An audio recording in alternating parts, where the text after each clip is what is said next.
Welcome to my next Big Bang Theory Season 11 episode review video. Before I get into that, though, pretty important.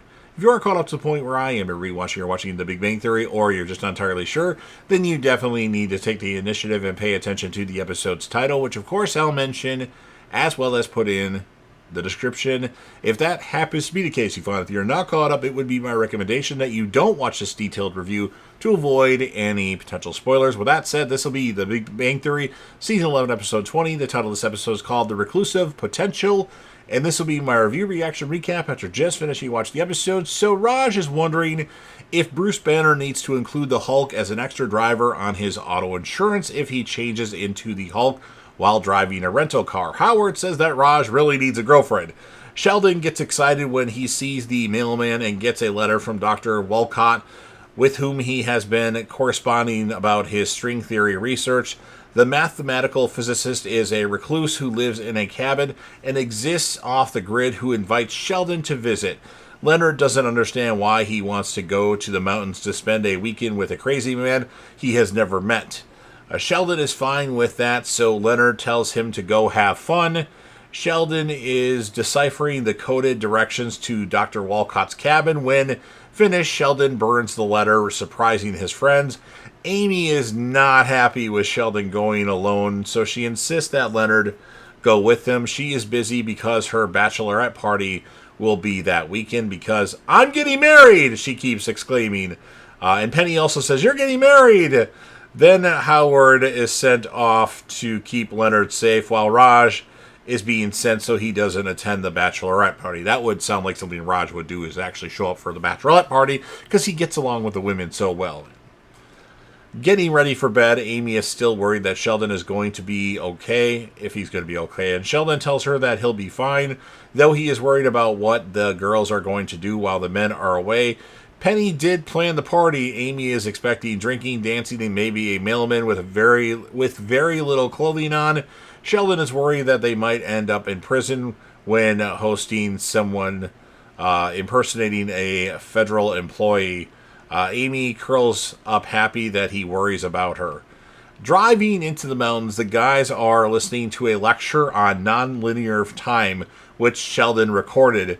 The guys wanted a good musical mix. Raj comments that this is the first trip they took together since Leonard's bachelor party trip to Mexico. Raj equates that as Sheldon's party, but Leonard informs them that they are not having one per Sheldon's request. Bernadette and Penny lead a blindfolded Amy into their Leonard and Penny's apartment for her bachelorette party. The blindfold is removed and she finds them having a quilting bee with plenty of cloth patches and an old-fashioned sewing machine. Amy fakes excitement. The girls explain that Amy thought that they would like this over oiled-up strippers and sex toys. Approaching the mountain cabin, they find the place quite creepy after Sheldon's standard knock, knock, knock. Dr. Walcott, knock, knock, knock. Dr. Walcott, knock, knock, knock. Dr. Walcott. The guys hear a multitude of locks being opened.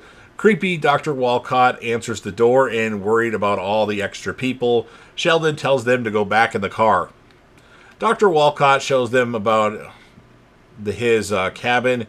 He has a chair that he does his thinking in and a chair where he worries about other people who have wronged him. Raj is enjoying a tomato from the garden until Dr. Walcott tells him that he fertilizes it in his own manure. Oh boy. Next, he collects their cell phones so that no one can listen in. Sheldon gets to review one of Dr. Walcott's notebooks, which he writes backwards in while also interposing his letter and numbers. Sheldon is very impressed. Penny and Bernadette are happily stitching squares while Amy is using the sewing machine and fake smiling at them. She agrees that she is having fun as Bernadette serves Penny some more tea. Finally, Amy jumps up exclaiming, "What the hell?" Just because she said that she didn't want to do anything crazy doesn't mean that was what she wanted. This is what she wanted. She then wonders if they think that she is that boring. Penny denies that Amy wanted to have a chance to have fun, be wild, and make bad decisions at her bachelorette party. Bernadette then suggests that they go someplace to get body shots off shirtless bartenders. Sounds like a plan. Females, that is.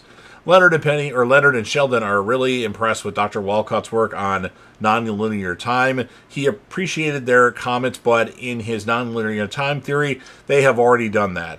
Raj and Howard are lost. Dr. Walcott thinks that they could help each other with Sheldon's string theory work. Leonard figures that it would take him months to go through the good doctor's work. Howard wants to know who would tell Amy that she lost Sheldon to a madman in the mountains. Amy is excited and wants to know what a body shot is. Amy thinks that drinking out of a guy's navel is disgusting. Amy tells the entire bar that she is getting married, so the patrons cheer, and the bartender gives them the first set of shots on the house. Amy shouts cheers, and 12 minutes later, she has passed out. Bernadette wonders if they should get her home while Penny orders another round of shots. Back at the cabin, the work on Dr. Walcott's theory continues until they mention that Sheldon was getting married.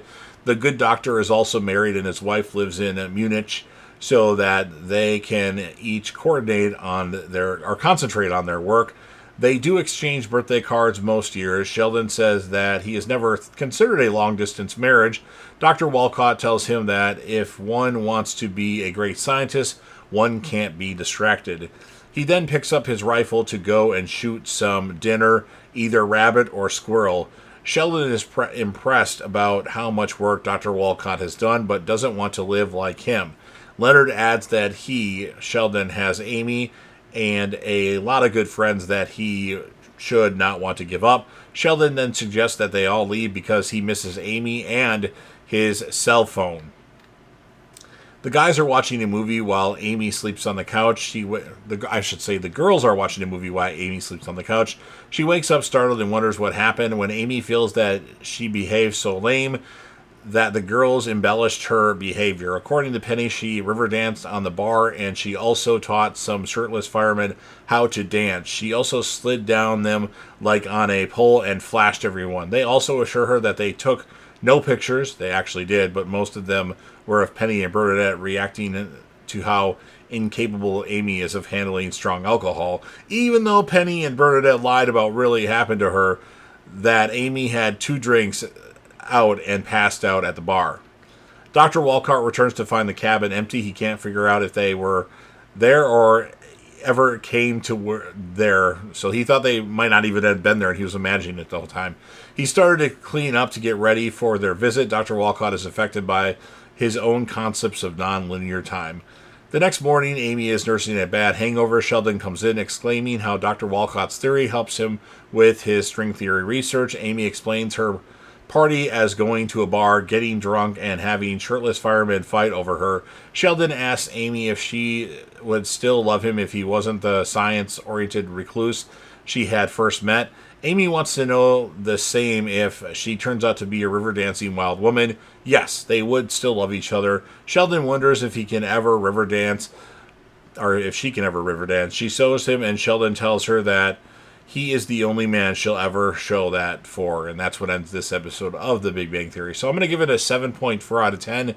It just didn't work for me. It had its funny moments, though. Sheldon is the character of the episode, and as many of you know, I rate Penny, because Penny is the reason why I started watching The Big Bang Theory, and one of the reasons why I continued watching. For this one, I'm giving Penny a 9.0 out of 10. She was looking mighty fine. So, you've heard everything that I have to say, now it's your turn. If you're a fan of The Big Bang Theory, and you want to help me out with the YouTube algorithm, please consider Hulk smashing the like button, share the video with a friend, put this video on any one of your social media platforms. Don't forget to sound off in the comment section about what your thoughts are on this episode. What would you rate it?